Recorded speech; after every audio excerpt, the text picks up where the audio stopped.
오늘 말씀은 열왕기하 8장 1절부터 6절까지의 말씀입니다. 핵심 구절은 6절입니다. 왕이 그 여인에게 물음에 여인이 설명한지라. 왕이 그를 위하여 한 관리를 임명하여 이르되 이 여인에게 속한 모든 것과 이 땅에서 떠날 때부터 이제까지 그의 밭의 소출을 다 돌려주라 하였더라. 오늘은 기적의 증인이 되라라는 말씀으로 윈도우 큐티를 나누겠습니다. 오늘 본문에는 수넴 여인이 다시 등장합니다. 이 여인은 이전에 엘리사 선지자를 통해 죽었던 아들을 다시 살림받는 엄청난 기적을 경험했던 사람이죠. 그런데 1절을 보면 엘리사가 그녀에게 여호와께서 기근을 부르셨으니 이 땅에 7년 동안 임하리라고 경고하면서 다른 곳으로 피하라고 먼저 알려줍니다. 여인은 어떻게 했을까요? 2절에 보니까 여인이 일어나서 하나님의 사람의 말대로 행하여 7년 동안 블레셋 땅에 가서 살았습니다. 그리고 7년 후 다시 돌아와 보니 자기 집과 밭을 빼앗긴 상태였습니다. 이 여인이 자기 소유를 되찾기 위해 왕에게 나아갔을 때 정말 놀라운 일이 일어납니다. 마침 그때 왕은 엘리사 선지자의 종 게하시와 이야기하고 있었습니다.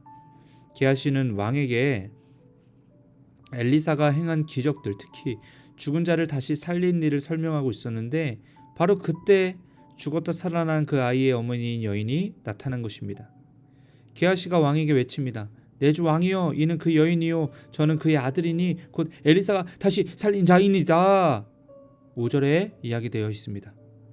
여러분, 이 상황을 한번 상상해 보십시오. 여인은 자신의 권리를 주장하기 위해 갔을 뿐이지만 그녀의 등장은 마치 연극의 절정처럼 엘리사를 통해 일하신 하나님의 살아있는 증거가 되었습니다. 그 여인은 입으로 스스로 무언가 증명하려 하지 않았지만 그녀의 존재 자체가 하나님의 역사하심을 증언하는 강력한 메시지가 된 것입니다. 왕은 그녀의 사연을 듣고 그녀의 모든 소유와 밭의 소출을 다 돌려주라고 명령합니다. 하나님의 능력을 경험하고 그 말씀에 순종하며 살았던 여인의 삶이 결국 사람들에게 하나님의 살아계심을 확증하는 일이 된 것입니다. 증인이 된 것입니다. 우리 친구들 때때로 내가 어떻게 예수님을 증거해야 될까, 전도를 해야 될까 고민할 때가 있죠. 물론 입술의 고백도 중요합니다. 하지만 오늘 수넴 여인을 통해 깨달아야 할 더 중요한 사실이 있습니다.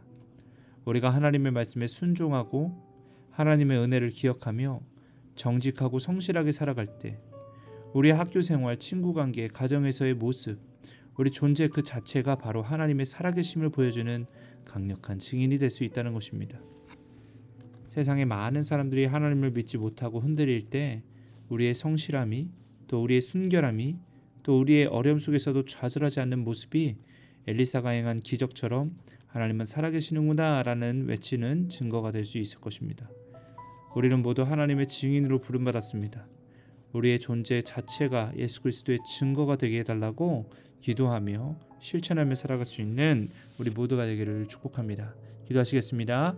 사랑의 하나님, 오늘 수넴 여인을 통해 우리가 하나님의 증인으로 부름받았다는 것을 깨닫게 하심에 감사를 드립니다. 입술뿐만이 아니라 우리의 삶 전체가 하나님과 살아계심과 그 능력을 증언하는 강력한 증거가 되게 하여 주시옵소서. 오늘 하루 살아갈 때에 아버지 하나님 말씀에 순종하며 하나님 수넴 여인의 기적을 체험하는 우리 모두가 되게 하여 주시옵소서. 감사드리며 예수님의 이름으로 기도합니다. 아멘. 우리 1분 동안 자유롭게 기도하신 후 각자의 삶으로 돌아가겠습니다. 기도하시겠습니다.